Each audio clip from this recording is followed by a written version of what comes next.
नमस्कार मित्रांनो, मी विशाल सर पुन्हा एकदा तुमचं स्वागत करतो आहे मिशन ऑफिसर्समध्ये. आज पहिल्यांदा पहिला व्हिडिओ मी रिजनिंग टॉपिकवर मीन्स बुद्धिमत्ता टॉपिकवर तयार करत आहे.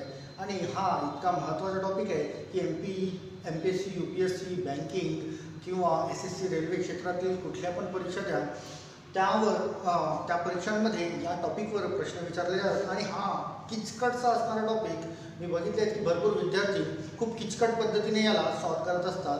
बट किचकट पद्धतीने न करता ट्रिक्सच्या माध्यमातून मीन्स स्किल्सच्या माध्यमातून आज आपण याला डील करणार आहोत. टॉपिकचं नाव आहे की कंपॅरिझन ऑफ रँकिंगचे कंपॅरिझन करणे किंवा त्याला दुसरं नाव असं म्हणतात इनइक्वॅलिटीज. म्हणजे विधान आणि निष्कर्ष जे असतात ना, विधान आणि निष्कर्ष त्याच्यावरील प्रश्न कसे डील केले जातात त्याचा मी घेतो आहे पार्ट वन. नेक्स्ट लेक्चरला मी याचं पार्ट सेकंड पण टाकेन. याला ट्रिकच्या माध्यमातून सोप्या पद्धतीने कसं सॉल्व करायचं त्याला तुम्हाला आज शिकणे आहे. आणि शक्यतो आशा करतो की तुम्हाला कळेल आज म्हणजे काय बोलतो आहे. पहिला टॉपिक रिजनिंगचा. याच्यापूर्वी जितके पण मी टाकलेले आहेत तर मॅथ्सवर किंवा कॉन्टवर लेक्चर टाकलेले आहे. तर पहिला टॉपिक बघूया आपण कंपॅरिझन ऑफ रँकिंग्स बुद्धिमत्ताचा किंवा त्याला इनइक्वॅलिटीज पण म्हणतो. याच्यामध्ये प्रामुख्याने 3 चिन्हांचा वापर केला जातो. एक असतो ग्रेटर दॅन म्हणजे मोठा, एक असतो लेझर दॅन लेस दॅन आणि तिसरा असतो इक्वल टू. आणि या 3 चिन्हांपासून 2 चिन्ह अजून तयार केले जातात की जिथे ग्रेटर दॅन हा घेतला जातो आणि त्याला इक्वल टूचं साईन लिहिलं जातं म्हणजे ग्रेटर दॅन इक्वल टू. आणि एक लेझर दॅनचं साईन इथे घेतलं जातं आणि त्याला इक्वल टूचं साईन जोडलं जातं. म्हणजे असे 5 चिन्ह टोटल एकूण तुमचे तयार होतात. 5. आता भरपूर विद्यार्थी ह्या रँकिंगच्या क्वेश्चनला नंबर्स डिनोट करतात. नंबर डिनोट करण्याची काही गरज नाही. सिम्पलसा एक कॉन्सेप्ट सांगतोय, त्या कॉन्सेप्टनुसार तुमचे सर्वचा सर्व प्रश्न सहज डील होतील. सिम्पलसा एक कॉन्सेप्ट. समजा मी हे पहिलं चिन्ह घेतो. हे पहिलं चिन्ह. तर या पहिल्या चिन्हानुसार बघा हा काही अशा पद्धतीने शो करतो आहे. म्हणजे असा ओपन होत आहे. म्हणजे हे जे ओपन भाग जो दिसतो आहे याला ओपन गेट असं म्हणता येईल तुम्हाला. Open gate. चला गेट घेऊया. गेट म्हणजे रस्ता ओपन आहे, मोकळा आहे, तुम्ही आतमध्ये शिरू शकता. म्हणजे तुम्हाला इथून इकडे जाता येईल. लक्षात घ्या, तुम्हाला इकडून इकडे जाता येईल. पण इकडून इकडे जाता येईल का बघा, तर हा तुम्हाला क्लोज गेट मिळतोय. म्हणजे तुम्हाला इकडून इकडे जाता येणार नाही इतकं लक्षात घ्या. बस. चला दुसरं चिन्ह बघूया. या आता याचा ओपन गेट मला इकडून इकडे दिसतोय. हा ओपन गेट आहे. म्हणजे मला इकडून इकडे जाता येईल बरं का. पण मला इकडून इकडे जाता येणार नाही कारण इकडून इकडे या दिशेला जाण्यासाठी गेट क्लोज आहे. त्याच्यामुळे मला जाता येणार नाही आणि प्रश्नांमध्ये पण मी जाण्याचा प्रयत्न करणार नाही. चला तिसरं चिन्ह बघा. हे दिसतंय तुम्हाला इक्वल टूचं. तिसरं चिन्ह इक्वल टूचं. म्हणजे इक्वल टूचं हे चिन्ह असं असतं की तुम्हाला इकडून इकडे पण जाता येतं कारण गेट ओपन आहे आणि इकडून इकडे पण जाता येतं. दोन्ही दिशेने तुम्हाला त्या गेटमधून प्रवास करता येतो. म्हणजे या दोघांना पण मी राईट करू शकतो. तर इक्वल टूचे जर साईन असेल तर तुम्हाला कुठूनही कुठे जाता येतं. गेट तो क्लोज नसतो, बंद नसतो. तर इक्वल टूचं चिन्ह असेल तर तुम्हाला समोर जाता येतं. हे चौथं चिन्ह बघा. तो काही असा दिसतोय. Greater than equal to. म्हणजे तुम्हाला इकडून इकडे तर जाता येईल. यस, ओपन आहे. पण इकडून इकडे जाता येणार नाही कारण क्लोज आहे. पण सोबत दिसतो हा इक्वल टूचा साईन. जर तडजोड केली, जसं समजा एखादा मोठा गेट असतो ना, त्याच्या बाजूला एक छोटा गेट नेहमी एका कुठल्या पण गेटच्या बाजूला असतो. तर हा एक छोटासा गेट आहे. इकडून या चिन्हानुसार तर इकडून तुम्हाला इकडे जाता येणार नाही. पण हा छोटासा गेट दिसतोय. इथून तडजोड करून जाता येईल बरं का. तडजोड करून जाता येईल. पण तडजोड करण्याची वेळ ज्यावेळेस येईल त्यावेळेस सेम. एक फायनली हे लास्ट चिन्ह आहे ते काय असं की लेझर दॅन इक्वल टू. म्हणजे तुम्हाला इकडून इकडे जाता येईल. परफेक्टली जाता येईल. इकडून तुम्हाला गेट ओपन आहे पण इकडून तुम्हाला इकडे जाता येणार नाही, गेट क्लोज आहे. गेट क्लोज आहे, पण तडजोड करून जाता येईल. ज्यावेळेस आपण तडजोड ज्यावेळेस येईल त्यावेळेस आपण तडजोड करू. सिम्पली तुम्हाला इतकं लक्षात ठेवणे आहे की गेट कुठून ओपन आहे त्या चिन्हाचा आणि गेट कुठून क्लोज आहे. जर ओपन असेल तर जाता येईल, ओपन नसेल तर जाता येणार नाही. आणि फक्त इतक्या कॉन्सेप्टवर तुमचा हा टोटल टॉपिक सहज डील होतो. तुम्हाला नंबरिंग करण्याची गरज पडणार नाही. जसं हा जर पाठ समजला असेल तर एखादा इक्वेशन घेऊन मी तुम्हाला समजून सांगण्याचा प्रयत्न करतोय. एखादं इक्वेशन घेतो इथे, एखादी इक्वेशन की समजा विधान लिहिले आहे. विधान सॅम्पल एक्झाम्पल घेतो आहे, विधान लिहितो. काय लिहिलं आहे विधान इथे? A is greater than B greater than equal to C equal to, इथे बोलतो आहे D is lesser than E and lesser than equal to F. हे तुम्हाला विधान दिलेलं आहे. विधान. आता यावरचे निष्कर्ष कसे दिले आहेत हे लिहितो आहे मी. निष्कर्ष कसे दिले आहेत बघूया. नंबर पहिला निष्कर्ष दिलेला आहे त्याने A is greater than D. Number 2 हा दिलेला आहे F is greater than C. Number 3 दिलेला आहे, समजण्यासाठी आपण थोडं जास्त उदाहरण घेऊ, B is greater than D. Number 4 दिलेला आहे B is greater than equal to D. Number 5 दिलेला आहे C is lesser than equal to F. Number 6 दिला आहे C is lesser than A. आणि नंबर 7 हा दिला आहे बी इक्वल टू डी. बघा, एक सॅम्पल एक्झाम्पल मी तुम्हाला समजून देण्याचा प्रयत्न करतोय आणि त्यानंतर असे काही प्रश्न बघू जे वारंवार विचारण्यात आलेले आहेत. चला बघूया सॅम्पल एक्झाम्पल विधान. बट याला सोडवण्यासाठी मी काही कंडिशन्स, काही नियम तुमच्या समोर देतो आहे. हे नियम इथे लिहून ठेवले आहेत बघा. निष्कर्ष बरोबर येण्याचे नियम. की कोणता निष्कर्ष बरोबर असू शकतो आणि कोणता चूक या नियमानुसार. त्यामध्ये नियम नंबर 1 काय बोलत आहे की जर निष्कर्षामध्ये म्हणजे या निष्कर्षांमध्ये greater than or lesser than या चिन्हाचा वापर झाला असेल तर बघा की इथे ग्रेटर दॅन, लेसर दॅन किंवा हा इथे लेसर दॅनचा वापर झालेला आहे. वापर झालेला असेल तर कुठेतरी कमीत कमी एकदा, कुठेतरी कमीत कमी एकदा म्हणजे इथे या विधानामध्ये कुठेतरी एकदा ग्रेटर दॅन, कमीत कमी एकदा ग्रेटर दॅन किंवा लेसर दॅन या चिन्हाचा वापर झाला पाहिजे. हे होणे गरजेचे आहे. तरच ते निष्कर्ष बरोबर होऊ शकेल, अन्यथा होणार नाही. कुठेतरी एकदा या छोट्या मोठ्या चिन्हांचा वापर व्हायला पाहिजे. हा त्याला पहिला. दुसरा नियम बघा काय बोलत आहे. जर निष्कर्षामध्ये greater than equal to, lesser than equal to या चिन्हाचा वापर झाला असेल तर, जसं हे बघा निष्कर्ष नंबर 4 आणि 5 यांच्यामध्ये ग्रेटर दॅन, इक्वल टू आणि लेसर दॅन इक्वल टू यांचा वापर झालेला आहे. झाला असेल तर ग्रेटर दॅन आणि लेसर दॅन, फक्त not equal to, greater than आणि लेसर दॅन या चिन्हाचा वापर कुठेच होऊ नये. म्हणजे हे जे विधान दिलेलं आहे ना त्या विधानामध्ये या 2 चिन्हांपैकी कुणाचाच वापर होऊ नये, तरच तुमचा निष्कर्ष बरोबर होईल, अन्यथा होणार नाही. आणि फायनली पॉईंट नंबर 3 बघा. पॉईंट नंबर 3, जर निष्कर्षामध्ये बरोबर या चिन्हाचा वापर झाला असेल, आहे का? हा बघा निष्कर्ष नंबर 7, बरोबर या चिन्हाचा वापर झाला असेल तर प्रत्येक ठिकाणी बरोबर याच चिन्हाचा वापर होणे गरजेचे आहे. प्रत्येक ठिकाणी म्हणजे तुमच्या विधानामध्ये प्रत्येक ठिकाणी बरोबरचं चिन्ह असायला पाहिजे, तरच ते विधान बरोबर होईल, अन्यथा होणार नाही. या 3 नियमानुसार आपण चेक करूया की यातले किती निष्कर्ष बरोबर आहेत आणि किती चुकीचे आहेत. चला निष्कर्ष नंबर 1 ला बघा. निष्कर्ष नंबर 1. आता हे चिन्ह बघा, चिन्ह त्याचा गेट कुठे ओपन आहे? ए कडे. हे असं चिन्ह आहे ना, गेट ओपन. म्हणजे हा ए हा डी पर्यंत जाऊ शकतो का?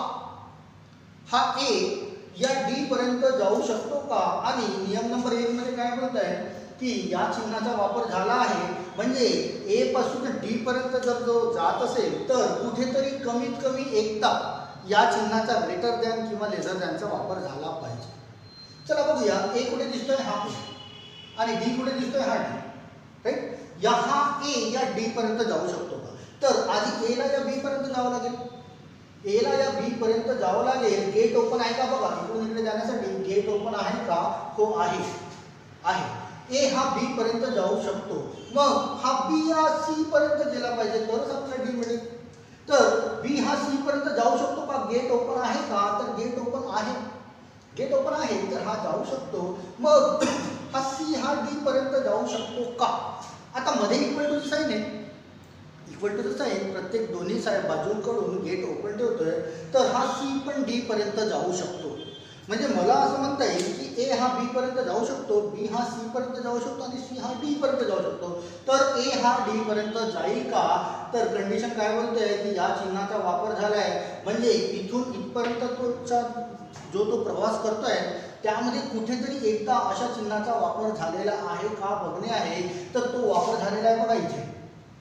कुठेतरी कमीत कमी एकदा व्हायला पाहिजे असाच काहीतरी पॉईंट आपला बोलताय. तर कमीत कमी एकदा इथे झालेला आहे म्हणजे आपल्याला म्हणता येईल की हा ए डी पर्यंत जाऊ शकतो.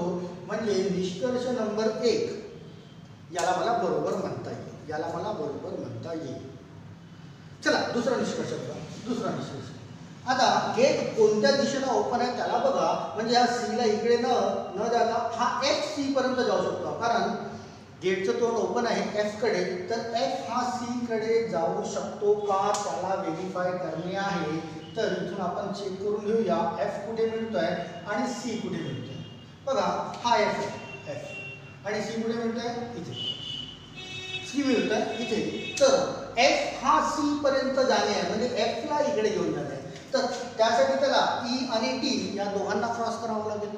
तर एफ हा ई पर्यंत येऊ शकतो का? हो येऊ शकतो कारण गेट ओपन आहे.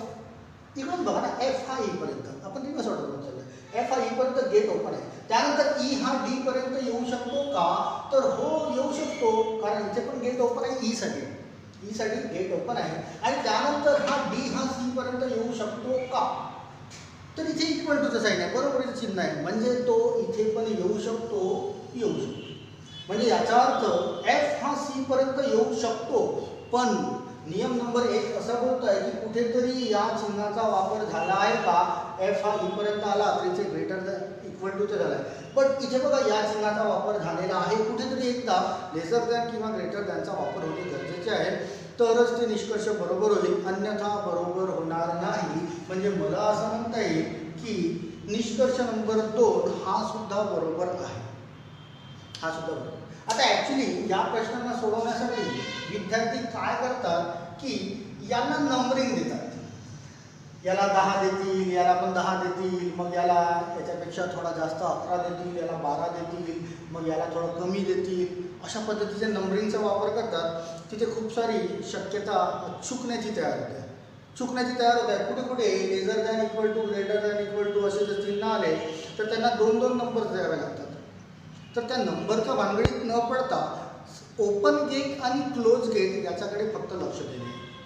प्रश्नाचे उत्तर सहज. चला बघा तर तिसऱ्याला व्हेरीफाय करू आपण की बी हा डी पर्यंत जाऊ शकतो का? बी हा डी पर्यंत जाऊ शकतो का? बी कुठे आहे तुमचा हा आणि डी कुठे आहे हा. जाऊ शकतो का बघा. बी हा डी. तर बी हा सी पर्यंत जाऊ शकतो का? हो जाऊ शकतो. बी पासून सी पर्यंत जायला गेट ओपन आहे. त्यानंतर सी हा डी पर्यंत जाऊ शकतो का? तर हो जाऊ शकतो. डी पर्यंत गेट ओपन आहे. पण माझा नियम काय बोलतोय की इथे जर ग्रेटर दॅनचं जे चिन्ह झालं आहे इथे दिले आहे निष्कर्षामध्ये तर या प्रवासामध्ये कुठेतरी कमीत कमी एकदा या चिन्हाचा वापर असायला हवा. तर इथे बघा ग्रेटर दॅन इक्वल टू आहे या चिन्हाचा वापर केलेला नाही आणि इथे इक्वल टू या चिन्हाचा वापर केलेला नाही. जरी तो जाऊ शकतो असा दिसतोय बट कुठेतरी एकदा या चिन्हाचा वापर केलेला नाही. त्याच्यामुळे या चिन्ह मीन्स या निष्कर्षाला चुकीचे ठरवावे लागेल. कारण कुठेच हा नियमच बोलतोय कुठेतरी एकदा वापर व्हायला पाहिजे. कुठेच वापर झाला नाही म्हणून मी त्याला चूक ठरवलं. कुठेच एकदाही वापर झालेला नाही. पण याला कसं लिहिता येईल तर या निष्कर्ष नंबर 4 मध्ये बघा. निष्कर्ष number 4 B is greater than equal to D, म्हणजे बी हा ग्रेटर दॅन इक्वल टू या चिन्हासोबत डी पर्यंत पोहोचू शकतो का? तर बघा आता बघितलं आपण बी या चिन्हासोबत सी पर्यंत जाऊ शकतो आणि सी इक्वल टू आहे तर डी पर्यंत जाऊ शकतो. आता ह्या नियम नंबर 2 बघा काय करतो. जर निष्कर्षामध्ये greater than or equal to or lesser than equal to या चिन्हांचा वापर निष्कर्षामध्ये याचा वापर केला असेल तर त्यांच्या प्रवासात जो काही प्रवास होतो त्याच्यामध्ये ग्रेटर दॅन किंवा लेझर दॅन या चिन्हाचा वापर कुठेच होऊ नये.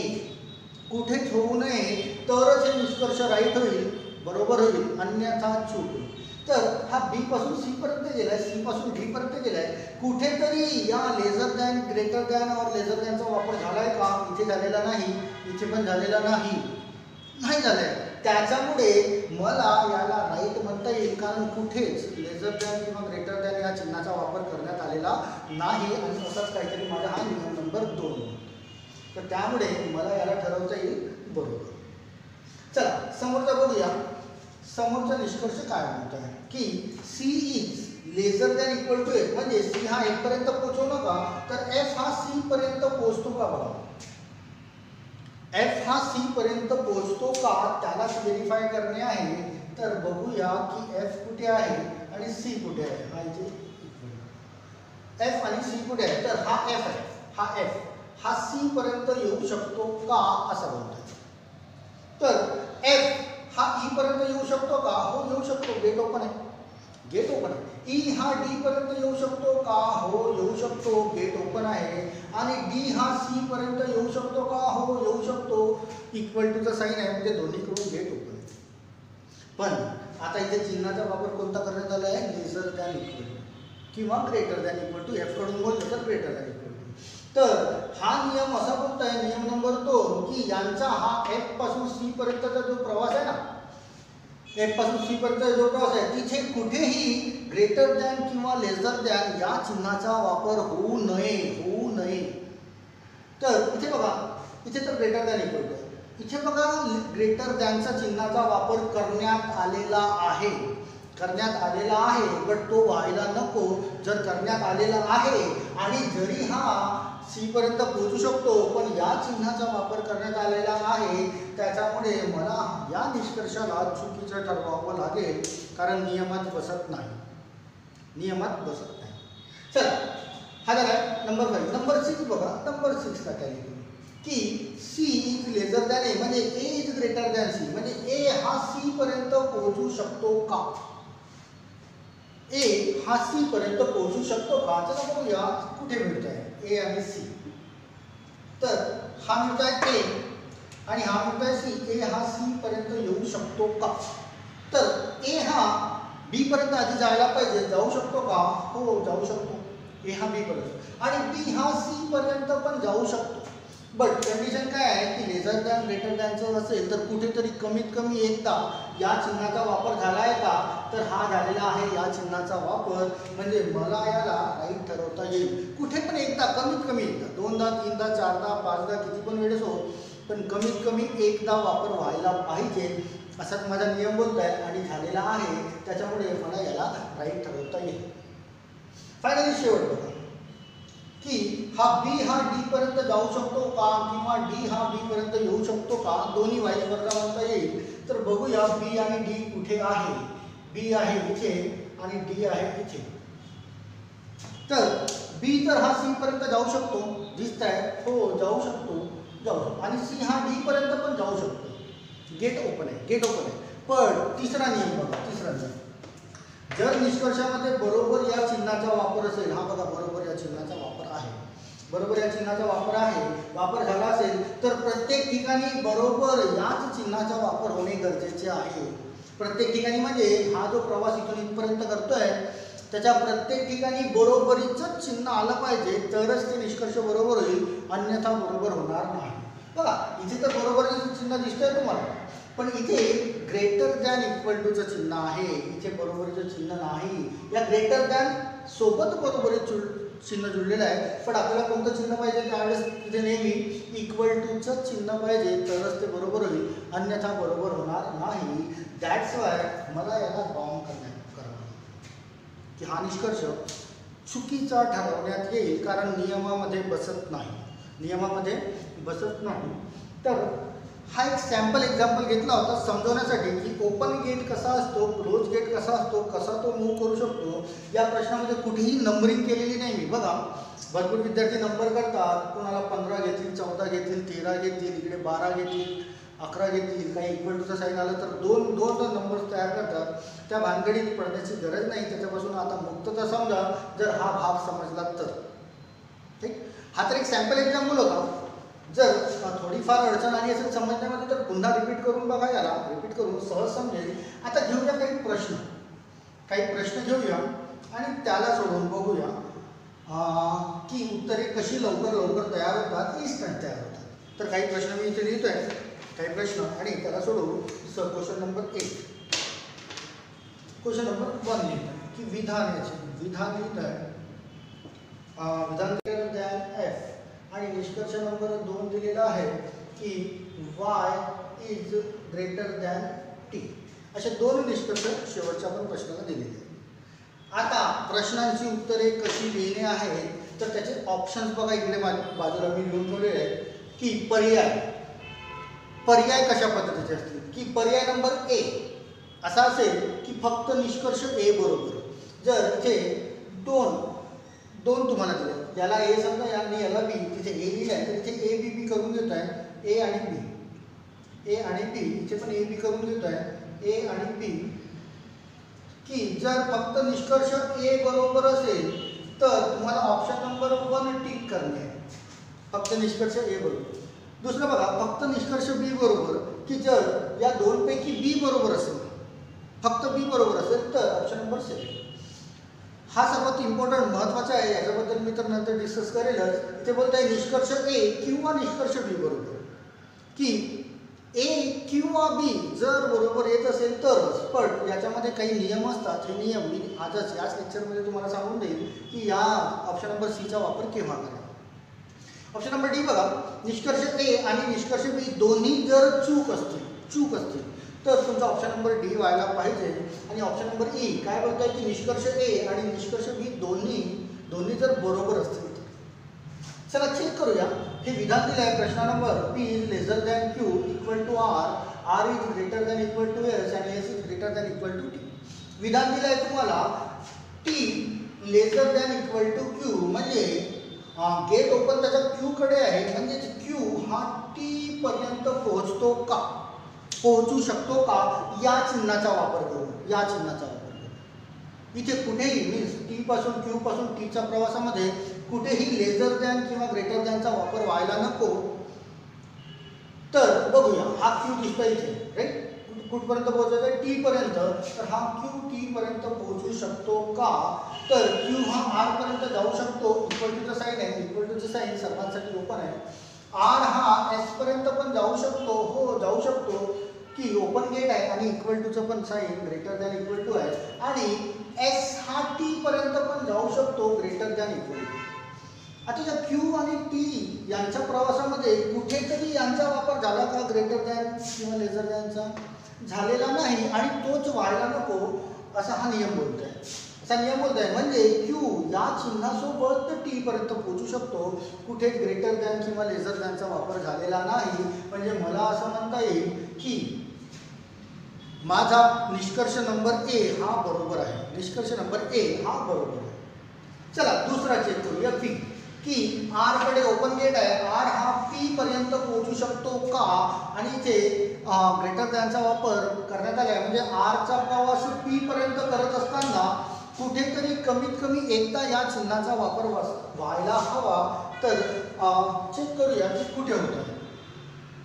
याला इरेज करून घेतोय, हा झाला ऑप्शन नंबर निष्कर्ष नंबर 1. तर आर हा पी पर्यंत, पुढे दिसतोय आर हा कुठपर्यंत पोहोचवणे आहे, पी पर्यंत.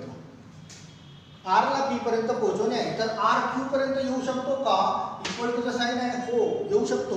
इक्वल टूचं साईन सर्वांसाठी ओपन गेट असतो. आणि क्यू हा पी पर्यंत येऊ शकतो का, तर हा क्यू पण पी पर्यंत येऊ शकतो.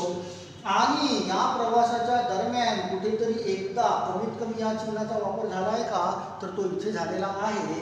म्हणजेच मला निष्कर्ष नंबर सेकंड म्हणजे बी याला सुद्धा राईट करता येईल. म्हणजे असं म्हणता येईल की हे दोन्ही निष्कर्ष ए आणि बी हे दोन्ही निष्कर्ष बरोबर आहेत. आणि ऑप्शन नंबर ई बघा काय बोलतोय, निष्कर्ष ए आणि बी दोन्ही बरोबर असतील तर तुमच्या प्रश्नाचं उत्तर असायला पाहिजे option number E. Option number E हे होईल तुमच्या या प्रश्नाचं उत्तर. कुठेही संख्या वगैरे न ठेवता फक्त ओपन गेट आणि क्लोज गेट आणि या नियमांचा वापर करणे आहे प्रश्नाचं उत्तर सहज. चला दुसऱ्या प्रश्नाकडे. इथे विधान लिहिलं आहे काही अशा पद्धतीचं, विधान हे नाव पडून घेतोय म्हणजे आपल्याला जागा मिळेल त्याला करायला. आणि निष्कर्ष नंबर ए काय बोलताय, I is lesser than equal to E. म्हणजे ई कडे गेट ओपन आहे तर ई हा आय पर्यंत पोहोचू शकतो का असा प्रश्न विचारला आहे. आणि चिन्ह कोणतं दिलं आहे, ग्रेटर दॅन इक्वल टू. म्हणजे हे जर चिन्ह असेल तर या प्रवासामध्ये कुठेच लेसर दॅन किंवा ग्रेटर दॅन म्हणजे या चिन्हाचा वापर असायला नको. तर बघूया ई हा आय पर्यंत पोहोचू शकतो का. तर ई तर ओ पर्यंत पोहोचू शकतो आणि ओ पण आय पर्यंत पोहोचू शकतो. पण या ई हा ज्यावेळेस ओ पर्यंत पोहोचला ना त्यावेळेस लेझर दॅनचा वापर करण्यात आलेला आहे. आणि हा वापर आपल्याला या चिन्हासाठी नको म्हणजे मला याला म्हणता येईल की निष्कर्ष नंबर ए हा चूक आहे. जरी तो पोचू शकत असेल तरी नियम म्हणतो की हे चिन्ह वापरायला नको. तर त्याच्यामुळे जे चिन्ह वापरण्यात आलेलं आहे त्यामुळे मला त्याला चुकीचं ठरवण्यात येईल. चला दुसरा बघूया की ओ हा यू पर्यंत पोहोचू शकतो का. ओ कडे गेट ओपन आहे तर ओ हा यू पर्यंत पोहोचू शकतो का. तर ओ दिसतोय हा इथे आणि यू दिसतोय तुम्हाला इथे. आणि चिन्ह दिलं आहे ग्रेटर दॅन म्हणजे या प्रवासामध्ये कुठेतरी कमीत कमी एकदा या चिन्हाचा जरी वापर होत असेल ना तरी आपल्याला याला बरोबर ठरवता येईल. चला बघू. तर ओ ला यू पर्यंत पोहोचवणे आहे तर आधी ओ हा आय पर्यंत येऊ शकतो का. हो येऊ शकतो. आय हा ए पर्यंत येऊ शकतो का, इक्वल टू चं साईन आहे, येऊ शकतो. आणि ए हा यू पर्यंत येऊ शकतो का, हा येऊ शकतो, बिलकुल येऊ शकतो. आणि कमीत कमी एकदा कुठेतरी या चिन्हाचा वापर झाला आहे का, तर या चिन्हाचा वापर इथे झालेला आहे एकदा झालेला आहे. म्हणजे मला हे दुसरं निष्कर्ष जे आहे त्याला बरोबर म्हणता येईल. म्हणजे पहिलं तर चूक आहे, दुसरं बरोबर आहे. आणि ऑप्शन नंबर बी बघा की फक्त निष्कर्ष बी बरोबर असेल तर तुमच्या या प्रश्नाचं ऑप्शन होत आहे ऑप्शन नंबर बी. ऑप्शन नंबर सहज साध्या सोप्या पद्धतीने काढता येतं, काही कुठला किचकटपणा नाही आहे. सहज तुम्ही रिपीट करून बघा जर थोडा समजायला अडचण झाली असेल तर. राईट. चला क्वेश्चन नंबर 3 खेळतो. क्वेश्चन नंबर 3 की हे काहीतरी विधान दिलेलं आहे तुम्हाला. तिथे निष्कर्ष नंबर ए बोलत आहे की एस हा एफ पर्यंत पोहोचू शकतो का. एस कडे ओपन गेट आहे, एस हा एफ पर्यंत जाऊ शकतो का. तर एस इथे दिसतोय आणि एफ इथे दिसतोय. तर हा एस या एफ पर्यंत येऊ शकतो का बघणे आहे. आणि चिन्ह कोणतं दिलं आहे, ग्रेटर दॅन. म्हणजे या प्रवासात कुठेतरी कमीत कमी एकदा या चिन्हाचा वापर व्हायला पाहिजे तरच. राईट. आधी तर आपण गेट ओपन आहेत की क्लोज आहेत त्यानुसार जाऊया. बघा एस ला एफ पर्यंत पोहोचण्यासाठी आधी एम पर्यंत जावं लागेल. एम पर्यंत जाऊ शकतो का, तर याला थोडंसं मी वरचं मिटवून घेत आहे मगाशीच्या प्रश्नाचं. एस हा एम पर्यंत जाऊ शकतो का, हो जाऊ शकतो. त्यानंतर एम ला वाय पर्यंत जावं लागेल. एम हा वाय पर्यंत जाऊ शकतो का. बघा आता इथे एम आणि हा असा चिन्ह दिलेला आहे तर इकडे गेट क्लोज आहे. म्हणजे तो एम वाय पर्यंत जाऊ शकणार नाही. जर एम वाय पर्यंत जाऊ शकणार नाही तर हा एम एफ पर्यंत पण पोहोचू शकणार नाही. आणि एम जर एफ पर्यंत पोहोचू शकणार नाही तर एस सुद्धा एम पर्यंत पोहोचू शकणार नाही. त्यामुळे मला हे निष्कर्ष चुकीचं ठरवता येईल कारण तो समोर जाऊच शकत नाही. तर निष्कर्ष नंबर ए हा चूक ठरवण्यात आलेला आहे. चला निष्कर्ष नंबर सेकंड. हा वाय टी पर्यंत येऊ शकतो का. कुठे आहे वाय, हा इथे आहे वाय. हा टी पर्यंत इथे येऊ शकतो का. आणि या चिन्हाचा वापर झाला आहे ग्रेटर दॅन, या प्रवासात कुठेतरी कमीत कमी एकदा या चिन्हाचा वापर होतो का बघा. चला बघूया. त्यासाठी वायला आधी झेडपर्यंत जावं लागेल. जाऊ शकतो का? हो जाऊ शकतो. बरोबरीचं चिन्ह आहे. त्यानंतर झेडला एफ पर्यंत जाता येतं का? हो जाऊ शकतो. गेट ओपन आहे. त्यानंतर एफ हा टी पर्यंत जाऊ शकतो का? हो जाऊ शकतो. याच्यासाठी पण गेट ओपन आहे. म्हणजे मला म्हणता येईल की वाय हा टी पर्यंत पोहोचू शकतो, पण कुठेतरी कमीत कमी एकदा या चिन्हाचा वापर झालाय का? तर हो झालाय. इथे पण झालाय आणि इथे पण झालाय. कमीत कमी एकदा बोललो. जास्तीत जास्त कितीदा पण झाला तरी चालेल. तर या चिन्हाचा वापर झालेला आहे. म्हणजे मला असं म्हणता येईल की बी निष्कर्ष हा बरोबर आहे. आणि फक्त बी निष्कर्ष बरोबर असेल तर तुमचा ऑप्शन नंबर असायला पाहिजे ऑप्शन नंबर बी, की फक्त निष्कर्ष बी बरोबर, म्हणजे पहिला चॉईस. तर अशा पद्धतीने काही करता येईल. पुन्हा मी 3 प्रश्न घेत आहे. आता हे जे आहेत हे तर मी तुम्हाला समजवण्यासाठी लिहून दिले होते. आता पुन्हा 3 प्रश्न घेत आहे आणि याच्यानुसारच आपण डील करूया. ऑप्शन तसेच सोडू. 3 प्रश्न पुन्हा घेत आहे. बघूया.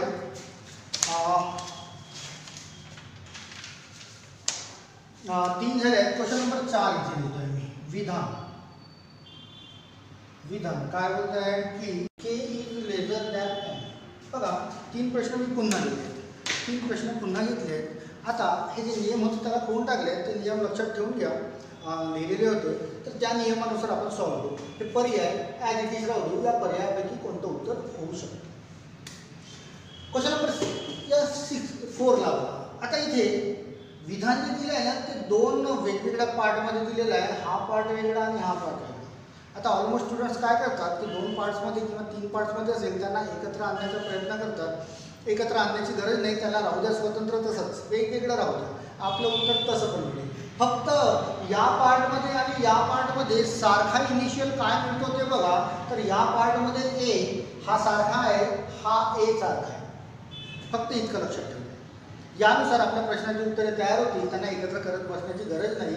निष्कर्ष काय बोलत आहे? P is greater than C. म्हणजे पी हा सी पर्यंत पोहोचू शकतो का? ओपन गेट इकडे आहे तर पी हा सी पर्यंत पोहोचू शकतो का? बघा पी इथे आहे आणि सी इथे तर पी दिसत नाही. पण सर्वात आधी चेक करा की पी हा ए पर्यंत पोहोचू शकतो का? तर हो हा पोहोचू शकतो. पी हा ए पर्यंत पोहोचू शकतो आणि ए हा कॉमन फॅक्टर आहे, कॉमन घटक घेतलेला आहे. तर ए इथे दिलेला आहे. त्यानंतर ए हा सी पर्यंत पोहोचू शकतो का याला चेक करणे, याला फक्त व्हेरीफाय करणे. तर ए हा बी पर्यंत पोहोचू शकतो का? हो पोहोचू शकतो, कारण बरोबरीचे चिन्ह आहे. मग बी हा सी पर्यंत पोहोचू शकतो का? तर हो पोहोचू शकतो. गेट ओपन आहे.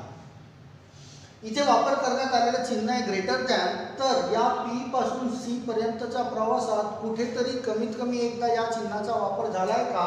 तर तो झालेला आहे इथे झालेला आहे. म्हणजे मला निष्कर्ष नंबर ए हा बरोबर आहे असं म्हणत आहे. बरोबर. चल निष्कर्ष सेकंड की के हा बी पर्यंत पोहोचू शकतो का? के हा बी पर्यंत पोहोचू शकतो का? तर के कुठे आहे बघा. के आहे इथे आणि बी आहे इथे. तर के हा बी पर्यंत पोहोचू शकतो का? गेट ओपन के कडे, म्हणून के ला आपण बी पर्यंत पोहोचू. तर के हा सी पर्यंत पोहोचू शकतो का? तर हो पोहोचू शकतो. मग सी हा बी पर्यंत पोहोचू शकतो का? बघा इथे गेट क्लोज आहे. तर पोहोचू शकत नाही. गेट क्लोज आहे, तो जाणार नाहीच, जाऊ शकत नाही. नियम बोलतो की गेट क्लोज आहे, जाऊ शकत नाही. म्हणजे दुसरा जो निष्कर्ष आहे त्याला चुकीचं ठरवण्यात येईल. म्हणजे या प्रश्नाचं उत्तर येईल तुमचं ऑप्शन नंबर ओनली ए, की फक्त ए निष्कर्ष बरोबर आहे. चला याला बघूया 5वा प्रश्न. आता इथे पण तुम्हाला 2 पार्टमध्ये दिलेला आहे. 2 पार्टमध्ये तुम्हाला विधान दिलं आहे. पण यांच्यामध्ये सारखा इनिशियल काय दिसतो? हा आर आणि आर हा सारखा दिसतो. म्हणजे जी काही कंडिशन किंवा निष्कर्ष दिला असेल पहिल्या आर पर्यंत पोहोचवणे आणि मग दुसऱ्या पार्टकडे टर्न करता येईल की क्यू हा टी पर्यंत पोहोचू शकतो का? क्यू आहे इथे आणि टी आहे इथे. तर क्यू हा टी पर्यंत पोहोचू शकतो का? तर क्यू ला टी पर्यंत पोहोचण्यासाठी आधी आर पर्यंत पोहोचावं लागेल. तर आर पर्यंत पोहोचू शकतो का क्यू? हा बघा क्यू हा आरपर्यंत जाऊ शकतो का? नाही जाऊ शकत, कारण गेट क्लोज आहे, तो या गेटला क्रॉस करून जाऊ शकत नाही. तुमची कंडिशन इथेच रॉंग होतं. जर इथेच रॉंग होतं तर समोर जाण्याची गरज नाही, सरळ रॉंग करा की क्यू हा टी पर्यंत पोहोचू शकत नाही, शक्य नाही, कारण तो पहिलाच गेट क्रॉस करू शकत नाही, तर समोरचे करण्याची काही प्रश्नच तयार होत नाही. चला पी कडे, एस हा पी पर्यंत पोहोचू शकतो का? एस कुठे आहे? हा एस आहे, आणि पी कुठे आहे? हा इथे आहे.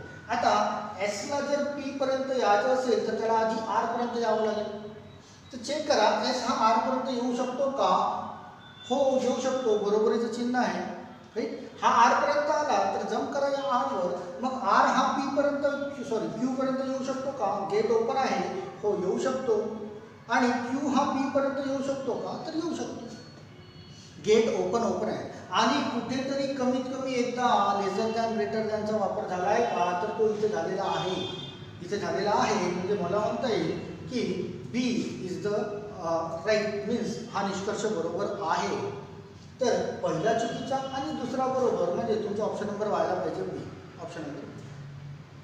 चला फायनली तिसरं विधान. आता 1 2 3 तीन वेगवेगळ्या पार्टमध्ये दिलेलं आहे. तीन वेगवेगळ्या पार्टमध्ये यांना एकत्र आणण्याचा कधीच प्रयत्न करू नका, राहू दे त्यांना स्वतंत्र. तसंच आपल्या प्रश्नाचं उत्तर तयार होतं की इथे बोलत आहे निष्कर्ष टी हा डी पर्यंत येऊ शकतो का?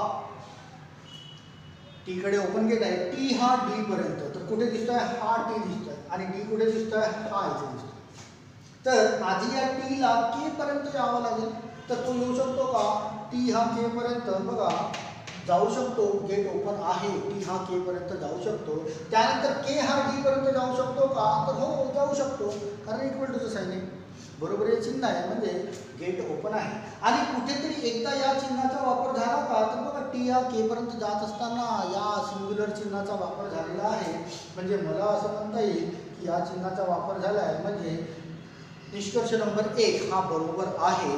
तर त्याला आपण दाखवून देऊया बरोबर. इथे याला चेक करूया की एम हा के पर्यंत येऊ शकतो का? एम कुठे आहे? एम हा इथे आहे, आणि के कुठे आहे? हा इथे आहे किंवा इथे आहे. तर एम ला जर के पर्यंत यायचं असेल तर आधी त्याला टी पर्यंत यावं लागेल. एम ला आधी टी पर्यंत यावं लागेल, तरच तो टी पासून के पर्यंत जाईल. तर एम हा टी पर्यंत येऊ शकतो का? चेक करा. एम त्यानंतर गेट क्लोज आहे, तर तो टी पर्यंत जाऊ शकत नाही. जर टी पर्यंत जाऊ शकत नसेल तर तो के पर्यंत पण जाणार नाही.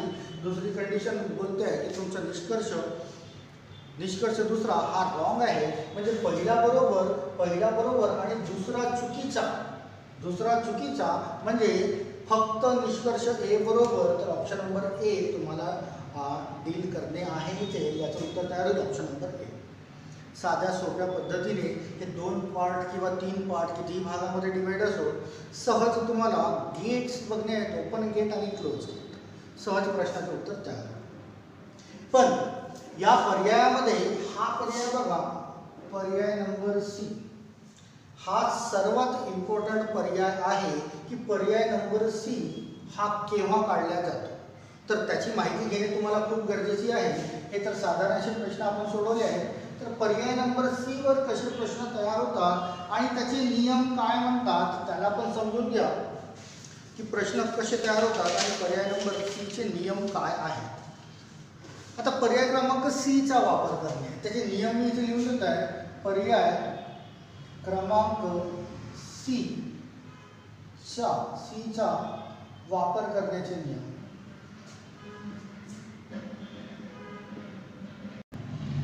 घटकांचा समावेश असावा. खूप महत्त्वाचा पॉईंट आहे बघा. सांगताय की पर्याय क्रमांक सी म्हणजे हा निष्कर्ष ए किंवा निष्कर्ष बी बरोबर केव्हा असतो. केव्हा पर्याय क्रमांक सी ला केव्हा निवडतात याला आयदर ऑर कॉन्सेप्ट म्हणतात. Either or concept. आणि तुमच्या या इनइक्वेलिटीजमध्ये म्हणजे कंपॅरिझन ऑफ रँकिंग्समध्ये सर्वात इम्पॉर्टंट पार्ट हाच आहे की सी ची निवड केव्हा करायची असते. सी ची निवड. तर त्याचे 2 पॉईंट्स आहेत, लक्षात घ्या. 2 नियम आहेत की नियम नंबर 1 दिलेले दोन्ही निष्कर्ष चुकीचे असावे. जे काही तुम्हाला निष्कर्ष दिलेले असतील ते दोन्हीच्या दोन्ही चुकीचे असणे गरजेचे आहे. आणि नंबर 2 दोन्ही निष्कर्षामध्ये जे कोणते पण दोन्ही निष्कर्ष दिलेले असतील त्या दोन्ही निष्कर्षामध्ये सारख्या घटकांचा समावेश असावा.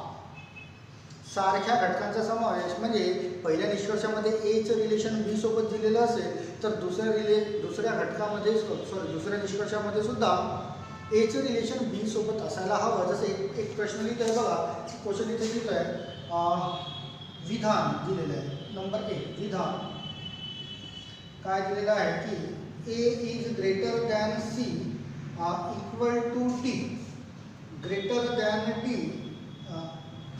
E and lesser than G. आता इथे निष्कर्ष बघा कसे दिले. निष्कर्ष दिलाय number A E is lesser than C आणि number B C equal to E.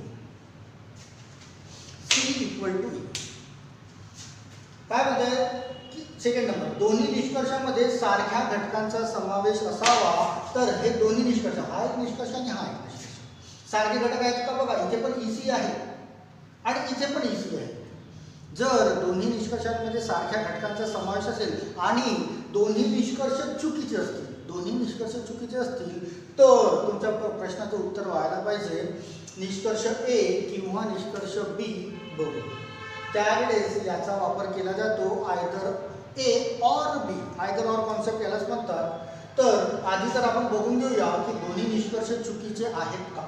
बघा ही कंडिशन विधान दिलेलं आहे, हा सी ई पर्यंत येऊ शकतो का, हा सी या ई पर्यंत येऊ शकतो का. तर सी हा डी पर्यंत येऊ शकतो हो, आणि डी हा ई पर्यंत पण येऊ शकतो हो. पण कुठेतरी एकदा या चिन्हाचा वापर व्हायला पाहिजे लेसर दॅन ग्रेटर दॅनचा. तो इथे झालेला नाही, इथे पण झालेला नाही. जरी तो तडजोड करून जात असेल तरी झालेला नाही. त्याच्यामुळे मला याला रॉंग ठरवण्यात येईल की मी म्हणेन की हे नियमात बसत नाही. कुठेच या चिन्हाचा वापर या प्रवासामध्ये झालेला नाही आहे. तर निष्कर्ष नंबर 1 हे चूक आहे. जरी तो पोहोचू शकत असेल पण नियमात बसत नाही. चला सी हा ई पर्यंत येऊ शकतो का. आता इक्वल टू साईन आहे म्हणजे या प्रवासात प्रत्येक ठिकाणी इक्वल टू साईन पाहिजे. इथे तर इक्वल टू साईन आहे बट इथे पण इक्वल टू साईन असेल तरच तो जाऊ शकतो, अन्यथा जाऊ शकत नाही. म्हणजे नियमानुसार असा तर प्रवास म्हणजे दाखवता येईल ओपन गेट पण नियमात बसत नाही. जे सुरुवातीला 3 नियम बोललो होतो त्यामध्ये बसत नाही. आणि आता आपल्याला असं समजलंय की दोन्ही निष्कर्ष चुकीचे आहेत. दोन्ही निष्कर्ष चुकीचे आहेत. तर पहिला पॉईंटला बघा, दोन्ही निष्कर्ष चुकीचे असावेत हो आहेत. आणि दोन्ही निष्कर्षामध्ये सारख्या घटकांचा समावेश आहे. इथे पण ईसी आहे आणि इथे पण ईसी आहे. जर हे दोन कंडिशन्स क्रॅक होत असतील तर तुमचं उत्तर असायला पाहिजे पर्याय क्रमांक सी. चुकूनही पर्याय क्रमांक डी निष्कर्ष ए आणि बी दोन्ही चूक हे करू नका. हे होणार नाही. जर घटक सारखे आहेत, त्यांचे इलेमेंट जर सारखे आहेत तर त्याचं उत्तर पर्याय क्रमांक सी होतं. लक्षात ठेवा, हा सर्वात महत्त्वाचा पॉईंट. याच्यामध्ये पुन्हा 1-2 प्रश्न येत आहे की क्वेश्चन नंबर 2 विधान दिलेलं आहे तुम्हाला M is greater than equal to S equal to Q lesser than C आणि पुन्हा दुसरा पॉईंट दिला आहे M is lesser than T. निष्कर्ष इथे दिलेले आहे ते निष्कर्ष आपण चेक करून घेऊया. निष्कर्ष पहिलं निष्कर्ष म्हणजे हे काय म्हणतो आहे की M is greater than Q. दुसरा निष्कर्ष एम इक्वल टू क्यू. दोन्ही निष्कर्षामध्ये सारख्या घटकांचा समावेश आहे. सारखे ते दोन्ही चूक असायला पाहिजे. तर आधी आपण काढून घेऊया चूक आहेत का. एम हा क्यू पर्यंत पोहोचू शकतो का या चिन्हासोबत. तर एम हा एस पर्यंत जाऊ शकतो राईट. बट एस इथे दिसत नाही तर याला घेता येणार नाही. एम हा टी पर्यंत जाऊ शकतो का. एम हा टी पर्यंत जाऊ शकत नाही कारण गेट क्लोज आहे. गेट क्लोज आहे त्याच्यामुळे हा जाऊ शकत नाही. तर पहिली कंडिशन झाली, पहिला निष्कर्ष झाला तुमचा चुकीचा. दुसरा बघा, एम हा क्यू पर्यंत जाऊ शकतो. जर एम हा टी पर्यंत जाऊ शकणार नाही तर एम हा एस पर्यंत जाऊ शकतो. एस हा क्यू पर्यंत पण जाऊ शकतो राईट. इथे एम हा एस पर्यंत जाऊ शकतो. एस या कंडिशनमध्ये बघा की क्यू पर्यंत जाऊ शकतो बट कुठे त्याचा वापरही करण्यात आलेला नाही आहे. या चिन्हाचा वापर करण्यात आलेला नाही आहे. कुठेतरी एकदा व्हायला पाहिजे होता तो. कुठेतरी एकदा व्हायला पाहिजे होता, तो करण्यात आलेला नाही आहे. त्याच्यामुळे याला आपण चुकीचं ठरवलं. आता एम हा क्यू पर्यंत इक्वल टूच्या चिन्हासोबत, बरोबरीच्या चिन्हासोबत, म्हणजे दोन्ही ठिकाणी बरोबरीचे चिन्ह पाहिजेत तरच त्या निष्कर्षाला आपल्याला राईट ठरवता येईल. पण इथे बरोबरीचे चिन्ह नाही तर याला आपण ठरवू आपण रॉंग. याला पण ठरवूया आपण रॉंग.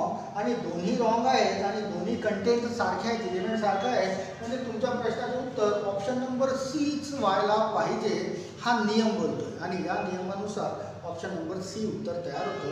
एक फायनली अजून एक बघून घेऊया. क्वेश्चन नंबर 3 की पर्याय क्रमांक सी चा वापर कसा करणे आहे. आता क्वेश्चन नंबर 3 की H इक्वल टू W दिलेला आहे. त्यानंतर दुसऱ्या भागामध्ये W is lesser than equal to R दिलेला आहे आणि तिसऱ्या भागामध्ये R is greater than F दिलेला आहे. निष्कर्ष नंबर ए की R इक्वल टू H. निष्कर्ष number B R is greater than X. सर्वात आधी तर मित्रांनो हे बघून घेणे आहे की घटक सारखे आहेत का. तर 100 पैकी 95 प्रश्न ऑप्शन नंबर सीच तयार करतात. 100 पैकी 95 प्रश्न अपवाद, ते 0.5% क्वेश्चन्स ते अपवाद. तर जर दिसलं ना तर ऑलमोस्ट 95%ची ॲक्युरेसी इथे मिळतं. घटक सारखे आहेत आर आणि एच. ऑप्शन नंबर सीला टिक करा. बट आपण याला पण व्हेरीफाय करून घेऊ की आर हा एचपर्यंत इक्वल टूच्या साईननुसार, इक्वल टूच्या साईननुसार पोहोचू शकतो का. तर आर इथे दिसतंय, आर इथे पण दिसतंय. बट आर हा इथून जरी इथपर्यंत जाईल तरी इक्वल टूचा साईन इथे नाही आहे, किंवा आर हा इथून इथपर्यंत जरी जाईल तरी इक्वल टूचा साईन नाही मिळत तुम्हाला. दॅट्स वाय याला चुकीचं ठरवून घ्या. प्रत्येक ठिकाणी इक्वल टूचा साईन पाहिजेच असतं. तर पहिलं झालं तुमचा चूक. त्यानंतर आर हा एच पर्यंत पोहोचू शकतो का. हा आर या एच पर्यंत जाऊ शकतो. तर बघा हा आर हा डब्ल्यू पर्यंत जाऊ शकतो, ओपन केलं, आणि हा डब्ल्यू एच पर्यंत पण जाऊ शकतो. पण कुठेतरी एकदा या चिन्हाचा वापर झाला पाहिजे, लेसर दॅन ग्रेटर दॅनचा. तो इथे पण झालेला नाही आणि इथे पण झालेला नाही. जरी तो पोहोचू शकतो तरी नियमानुसार त्याला चुकीचे दाखवता येईल, कारण कुठे एकदा कमीत कमी एकदा या चिन्हाचा वापर इथे झालेला नाही. तर दोन्ही निष्कर्ष चुकीचे आहेत, पण दोन्ही इलेमेंट्स सारखे आहेत, घटक सारखे आहेत आर आणि एच. तर त्यामुळे तुम्हाला या प्रश्नाचं उत्तर सुद्धा म्हणता येईल पर्याय क्रमांक सी, ऑप्शन नंबर सीच हेच होईल याचं उत्तर. ठीक, ऑप्शन नंबर डी होणार नाही. तर हा एक सर्वात महत्त्वाचा भाग या इनइक्वॅलिटीज मधला सर्वात महत्त्वाचा भाग आहे. हा तुम्हाला डील करता आलाच पाहिजे. एक प्रश्न या पर्याय क्रमांक सीवर असतोच आणि तोच समजून देण्याचा मी प्रयत्न केलेला आहे. राईट, काय शिकलो आपण की ओपन गेट आणि क्लोज गेट शिकलेलं आहे, दुसरं काहीच नाही. नंबरिंग आपण कुठेच केलेली नाही आहे. तर सुरुवातीला जे काही 5-6 एक्झाम्पल घेतले ते प्रायमरीचे घेतले. राईट, एक सर्वात सुरुवातीला मी एक तुम्हाला समजण्यासाठी 7-8 निष्कर्ष तयार केलेला एक प्रश्न तयार केला होता की तुम्हाला निष्कर्ष त्याचा वापर कसा केला जातो ते सांगण्याचा प्रयत्न केला. त्याचे नियम इकडे बाजूला लिहून ठेवले होते. त्या नियमांना एकदा पुन्हा बघून घ्या आणि ओपन गेटनुसारच समोर मूव्ह करा. प्रश्नांची उत्तरे लवकर सापडतील, कुठेही नंबरिंग करू नका. आणि त्यानंतर दुसरा महत्त्वाचा भाग म्हणजे पर्याय क्रमांक सी, आयदर ऑर कॉन्सेप्ट. याला आयदर ऑर कॉन्सेप्ट म्हणतात. म्हणजे पर्याय क्रमांक सीचा निवड केव्हा करायची. तर त्याचे 2 नियम इथे लिहून दिले आहे की दिलेले दोन्ही निष्कर्ष चुकीचे असावे.